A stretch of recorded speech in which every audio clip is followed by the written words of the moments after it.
Imaginez une communauté où l'hospitalité dépasse la simple offrande d'un repas ou d'un couchage, où selon une coutume ancestrale, un visiteur peut partager bien plus que des propos avec l'épouse de son hôte.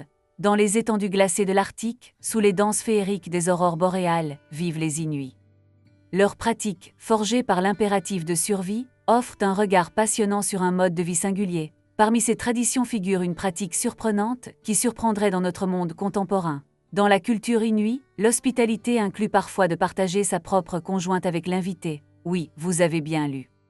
Ces gestes étaient perçus comme un signe de bienveillance, une marque de confiance et un moyen de resserrer les liens sociaux. Bien que cela puisse paraître choquant à beaucoup, il est essentiel de replacer ces usages dans leur contexte culturel et historique. Inimaginable, pas pour la société inuit traditionnelle. Plongeons-y davantage. Dans l'environnement impitoyable de l'Arctique, les femmes inuits occupent un rôle central. Elles incarnent la ténacité, l'ingéniosité et la force inébranlable. Dans un décor où les éléments se montrent aussi rudes que magnifiques, elles sont les piliers de leur communauté. Au sein de la société inuit, les femmes gèrent le foyer, une tâche qui va bien au-delà des simples corvées domestiques.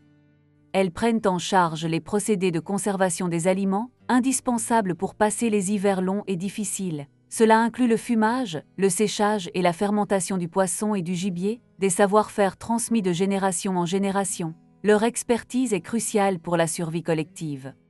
Pourtant, le rôle des femmes inuits ne se limite pas à l'intérieur du foyer. Elles contribuent également à l'éducation des enfants, transmettant les valeurs, compétences et connaissances nécessaires pour prospérer dans ces milieux hostiles. Dès leur plus jeune âge, les enfants apprennent à respecter la nature, la faune et l'équilibre vital entre tous les éléments. Contrairement aux idées reçues, les femmes inuits ne restent pas cloîtrées au village. Elles prennent aussi part à la chasse et à la pêche, activités traditionnellement associées aux hommes.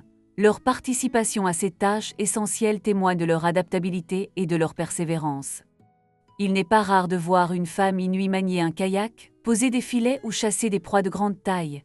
Les femmes inuits sont, en quelque sorte, le moteur de leur société, un symbole de courage et de persévérance dans un monde à la fois beau et implacable.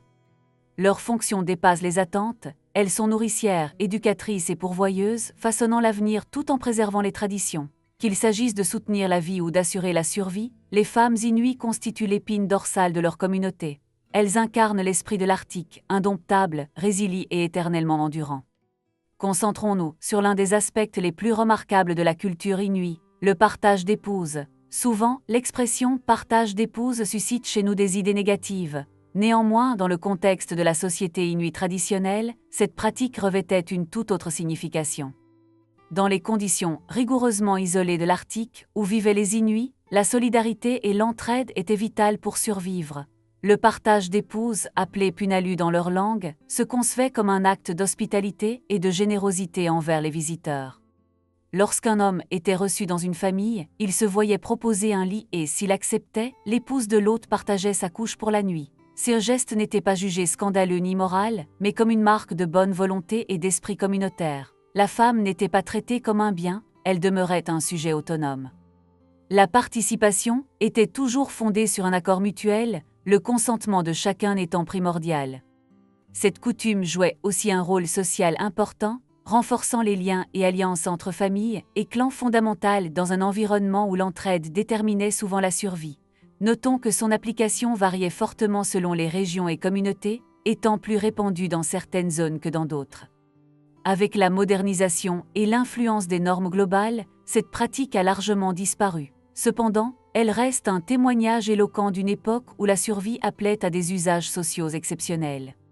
Comment ces traditions et ces rôles ont-ils évolué ? Dans la société inuit actuelle, comme dans beaucoup de cultures, le vent du changement a soufflé puissamment. La modernisation et les contacts avec le monde occidental ont profondément transformé la culture inuit, et par conséquent les fonctions et droits des femmes inuits ont considérablement évolué. Autrefois, la femme inuit se consacrait principalement aux tâches domestiques, éducation des enfants, préparation des repas et entretien du foyer. Aujourd'hui, la femme inuit moderne voit son champ d'action s'étendre bien au-delà de ses responsabilités. Elle participe aux prises de décisions communautaires et son rôle dans les domaines économiques et politiques gagne en reconnaissance. L'éducation, jadis un privilège, est désormais un droit que les femmes revendiquent avec détermination. Nombre d'entre elles quittent leur village pour suivre des études supérieures, puis reviennent partager leur savoir, enrichissant leur communauté. Pourtant, certaines coutumes subsistent. Le partage d'épouses, quoique rare, demeure un vestige d'un réseau social destiné à renforcer la cohésion communautaire dans des conditions extrêmes. Mais l'atout le plus frappant de la femme inuit contemporaine réside dans son habileté à concilier tradition et modernité. Elle porte son parka traditionnel avec fierté, tout en adoptant aisément des tenues occidentales selon les circonstances. Elle protège l'héritage culturel tout en impulsant des changements, questionnant et redéfinissant les normes. En évoluant entre ces courants, elle incarne la force et la ténacité qui caractérisent les femmes inuits depuis des siècles. Elle est la personnification vivante de l'esprit inuit, adaptable, persévérante et inébranlable face à l'adversité. Comment la femme inuit actuelle parvient-elle à marier héritage et progrès? Au cœur de l'Arctique, sa vie se présente comme un exercice d'équilibre entre deux univers. D'une part, elle puise ses racines dans les coutumes de ses ancêtres, un patrimoine riche de pratiques et de croyances singulières.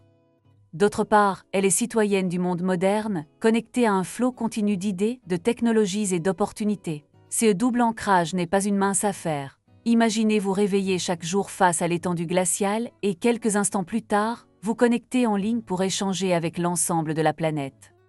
Imaginez-vous perpétuer des traditions millénaires tout en affrontant les atouts et les défis du XXI l'être un des 4-9 siècles.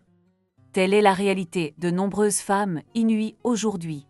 Elles ressentent la pression de préserver un mode de vie menacé par la mondialisation, l'attrait des opportunités autrefois inimaginables et la tension entre libertés individuelles et devoirs communautaires. Pourtant, elles maîtrisent cette ligne de crête avec brio. Elles conservent leur identité culturelle, transmettent leur héritage aux nouvelles générations et s'adaptent à un monde en perpétuel changement. Elles fréquentent les universités, poursuivent des carrières et contribuent grandement à leur communauté et à la société globale. Elles ne se contentent pas de survivre, elles s'épanouissent. Ce faisant, elles redéfinissent la notion même de femme inuit, aujourd'hui, honorant le passé sans en être prisonnières, embrassant l'avenir sans perdre de vue leurs racines. La vie de la femme inuit est un équilibre fascinant entre tradition et innovation, un témoignage de la résilience et de l'adaptabilité de l'esprit humain, et un rappel que l'évolution ne signifie pas renier notre essence.